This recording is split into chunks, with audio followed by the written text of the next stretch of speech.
صاحبت السمو شیخہ موزہ نے commercial bank کی بین الاقوامی گھڑ دوڑ الشقب کے فائنل مقابلے دیکھے ہیں۔ قطری ڈپلومیسی علاقے کے امن و استحکام کی مدد کے لیے اپنی کوششیں جاری رکھے ہوئی ہے۔ وزیر صحت عامہ نے ریہیبلیٹیشن کے قطری سینٹر میں بحالی صحت کے آسان طریقوں کے شعبے کا افتتاح کر دیا ہے۔ امریکہ نے مشرق وسطی میں اس کی فوجوں کو کسی بھی قسم کی دھمکی دینے پر متنبہ کرتے ہوئے جوابی کارروائی کی دھمکی دے دی ہے۔ اور اقوام متحدہ نے پاکستان اور بھارت کے درمیان کشمیر میں کنٹرول لائن پر فائر بندی کے سمجھوتے کا خیر مقدم کیا ہے۔ بسم اللہ الرحمن الرحیم۔ قطر فاؤنڈیشن برائے تربیت، سائنس اور سماجی ترقی کے بورڈ آف ڈائریکٹرز کی سربراہ صاحبت السمو شیخہ موزہ بنت ناصر نے لانجین کی سرپرستی میں کمرشل بینک کی بین الاقوامی گھڑ دوڑ الشقب کی 8ویں چیمپئن شپ کے فائنل مقابلے دیکھے۔ قطر اولمپک کمیٹی کے سربراہ شیخ جوان بن حمد آل ثانی اور ملک کی متعدد دوسری بڑی شخصیتیں بھی یہ فائنل دیکھنے کے لیے وہاں موجود تھیں۔ مقابلوں کے اختتام پر صاحبت السمو نے گرینڈ پرائز کے مقابلوں میں پہلی پوزیشنیں حاصل کرنے والوں کو اعزازات و انعامات اور اس چیمپئن شپ کی سرپرستی کرنے والی کمپنیوں کو انعامات سے نوازا۔ نائب وزیر اعظم و وزیر خارجہ شیخ محمد بن عبد الرحمن آل ثانی نے کہا ہے کہ قطر سفارتکاری اور ڈپلومیسی اختیار کرنے اور بات چیت کے اسلوب کو اپنانے کی حوصلہ افزائی کرتا ہے اور اس کے لیے مسلسل کام کر رہا ہے۔ وہ تعمیری عمل اور ان تمام کوششوں کی حمایت اور مدد کرتا ہے جو اس علاقے اور بین الاقوامی امن و سلامتی کے مفاد میں ہوں۔ نائب وزیر اعظم و وزیر خارجہ ملک میں وفاقی جمہوریہ جرمنی، یونائیٹڈ کنگڈم اور جمہوریہ فرانس کے سفیروں کے ساتھ ہونے والی اپنی ملاقاتوں میں اظہار خیال فرما رہے تھے۔ واضح رہے کہ یہ تینوں وہ یورپی ممالک ہیں جنہوں نے جمہوریہ ایران کے ساتھ ایٹمی سمجھوتے پر دستخط کر رکھے ہیں۔ قطری معیشت دنیا میں تیز ترین ترقی کرنے والی معیشتوں میں سے ایک ہے۔ اب قطر ڈیولپمنٹ بینک نے قطر اور اس پورے علاقے میں اپنی نوعیت کے پہلے مثالی کارخانے کے افتتاح کا اعلان کر دیا ہے۔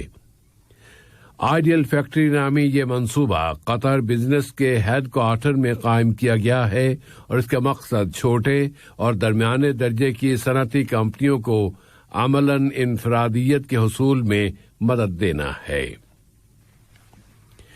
وزیر صحت عامہ ڈاکٹر حنان محمد الکواری نے ریہیبلیٹیشن کے قطری سینٹر میں بحالی صحت کے آسان طریقوں کے شعبے کا افتتاح کر دیا ہے۔ وزیر صحت نے ریہیبلیٹیشن کے اس شعبے میں فراہم کی جانے والی سروسز کا بھی دورہ کیا اور ان مریضوں سے ملاقات بھی کی جو اس سروس سے استفادہ کر چکے ہیں۔ آسان طریقہ نامی اس شعبے کا افتتاح مریضوں کو معاشرے کا فعال عنصر بنانے اور ان کی صحت کی مکمل بحالی کے لیے حمد میڈیکل کارپوریشن میں ریہیبلیٹیشن کی سروس میں مزید توسیع لانا ہے، اور اب اس سینٹر میں ماحولیاتی عنصر کو بھی شامل کر لیا گیا ہے۔ وزارت صحت عامہ نے اعلان کیا ہے کہ ملک میں کورونا وائرس کے مزید 460 مصدقہ کیسز رجسٹر ہوئے ہیں اور مزید 412 مریض اب صحت یاب ہو گئے ہیں۔ اس طرح ملک میں اب تک اس بیماری سے شفا پانے والوں کی تعداد 1,53,219 ہو گئی ہے۔ وزارت صحت نے کہا ہے کہ کورونا وائرس کے خلاف ویکسینیشن کا قومی منصوبہ اس کے طے کردہ منصوبوں اور اعلان کردہ اسکیڈول کے مطابق جاری ہے۔ اس نے مزید کہا ہے کہ سب کی آسانی کے لیے اب تمام ہیلتھ سینٹرز میں اس ویکسین کی فراہمی کے لیے کام ہو رہا ہے۔ دریں اثنا یہاں کے متعلقہ اداروں نے 365 اشخاص کو پبلک پراسیکیوشن کے حوالے کر دیا ہے کہ انہوں نے ملک میں کورونا وائرس کی روک تھام کے لیے احتیاطی تدابیر کی پابندی نہیں کی تھی۔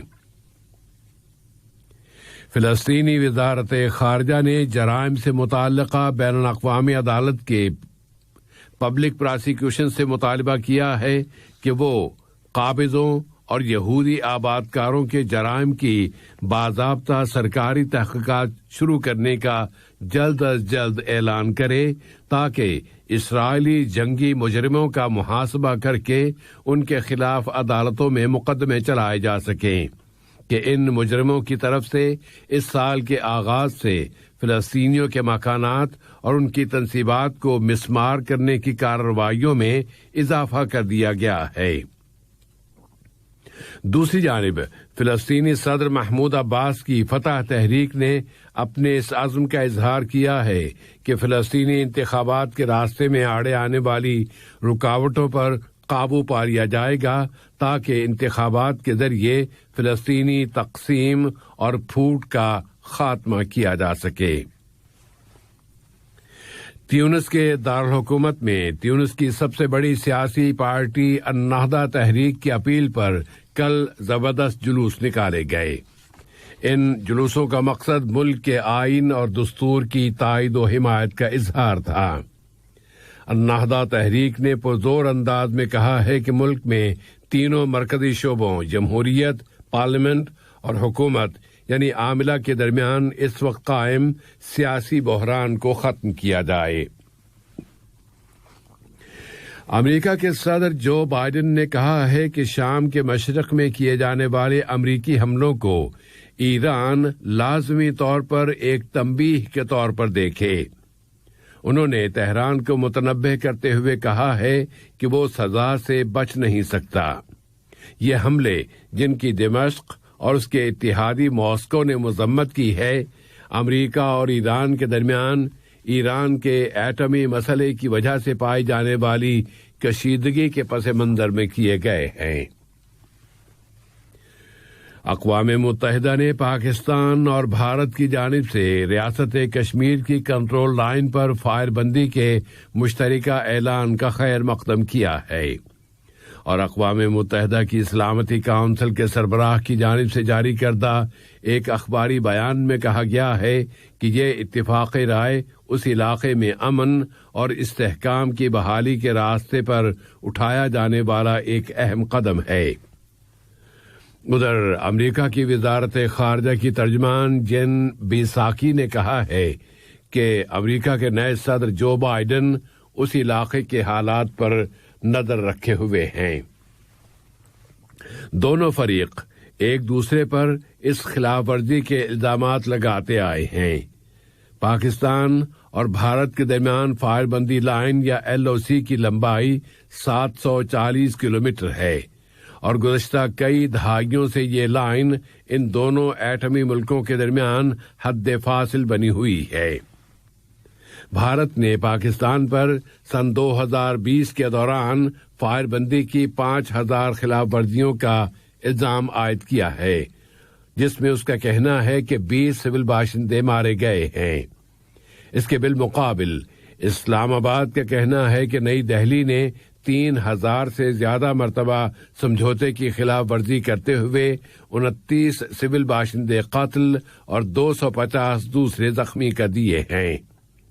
سن 2003 میں دونوں ممالک اس علاقے میں فائر بندی پر متفق ہو گئے تھے، جس کی وجہ سے ان دونوں پڑوسی ملکوں کے درمیان ایک بڑی جنگ ہوتے ہوتے رک گئی تھی، اور اب فائر بندی کی پابندی کے حوالے سے کیا جانے والا یہ مشترکہ اعلان کس حد تک کامیاب ثابت ہوگا یہ تو وقت ہی بتائے گا۔ آرمینیا میں حزب اختلاف کے حامیوں کی جانب سے احتجاج کا سلسلہ جاری ہے۔ ان کا مطالبہ ہے کہ وزیر اعظم نکول پاشینیان مستعفی ہو جائیں اور فوج اٹھ کھڑی ہو۔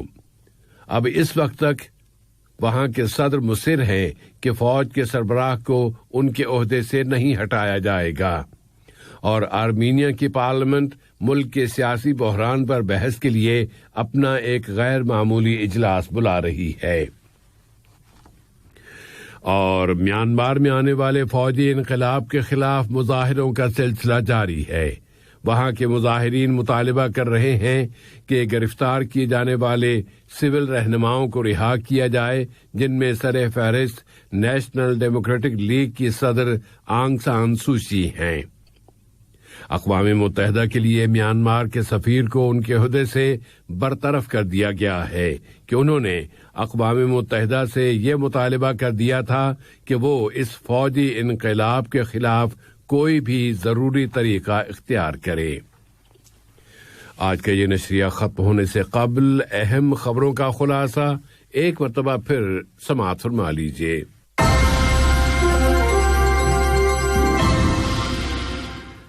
صاحبۃ السمو شیخہ موزہ نے کمرشل بینک کی بین الاقوامی گھڑ دوڑ الشقب کے فائنل مقابلے دیکھے ہیں۔ قطری ڈپلومیسی علاقے کے امن و استحکام کی مدد کے لیے اپنی کوششیں جاری رکھے ہوئی ہے۔ وزیر صحت عامہ نے ریہیبلیٹیشن کے قطری سینٹر میں بحالی صحت کے آسان طریقوں کے شعبے کا افتتاح کر دیا ہے۔ امریکہ نے مشرق وسطی میں اس کی فوجوں کو کسی بھی قسم کی دھمکی دینے پر متنبہ کرتے ہوئے جوابی کارروائی کی دھمکی دے دی ہے۔ اور اقوام متحدہ نے پاکستان اور بھارت کے درمیان کشمیر میں کنٹرول لائن پر فائر بندی کے سمجھوتے کا خیر مقدم کیا ہے۔ ریڈیو قطر سے آج کا پہلا نشریہ اپنے اختتام کو پہنچا۔ اگلا نشریہ رات 7:30 بجے پیش کیا جائے گا انشاءاللہ۔ السلام علیکم دوستوں، میں ہوں شیخ نور۔ مجھے امید ہے کہ ویڈیو آپ کو انفارمیٹو لگی ہوگی۔ اسی طرح قطر اپڈیٹ آتے رہنے کے لیے میرے یوٹیوب چینل گپ ship with Sheikh Noor YouTube channel کو سبسکرائب کیجیے اور اس ویڈیو کو لائک، کمنٹ اور شیئر ضرور کیجیے۔ Thank you.